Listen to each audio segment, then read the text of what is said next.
লাউ ডগা ও পোস্তর একটি অনবদ্য রেসিপি শেয়ার করতে চলেছি।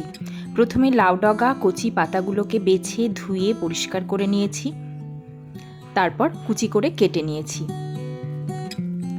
ভাত হয়ে যাওয়ার পর ভাতের ফ্যানটি না ফেলে দিয়ে সেই ফ্যানের মধ্যে কুচিয়ে রাখা সমস্ত শাক পাতাগুলো দিয়ে গ্যাসের ফ্লেম অন করে বসিয়ে দিলাম শাক পাতাগুলি সেদ্ধ হওয়ার জন্য। 5 মিনিট মতন ফোটার পর সেদ্ধ হয়ে গেছে দেখে সেটি একটি ছিদ্রযুক্ত পাত্রে ঢেলে নিয়ে ছেঁকে নিলাম। তারপর একটি মিক্সিং কন্টেনারে একে একে নিয়ে নিলাম শাক, কাঁচা লঙ্কা, পোস্তদানা আর স্বাদ অনুযায়ী লবণ। তারপর খুব মিহি করে এটাকে পেস্ট করে নিলাম। একটি সার্ভিং বলে ঢেলে নিয়ে ওপর থেকে ছড়িয়ে দিলাম কাঁচা সর্ষের তেল। রেডি হয়ে গেল লাউ শাক ভাতে ও পোস্ত বাটার এই রেসিপিটি, যা গরম ভাতের সঙ্গে স্বাদে অমৃত। আমার ভিডিওগুলো যদি আপনাদের ভালো লেগে থাকে আমার চ্যানেলটি সাবস্ক্রাইব করার অনুরোধ রইল। ধন্যবাদ।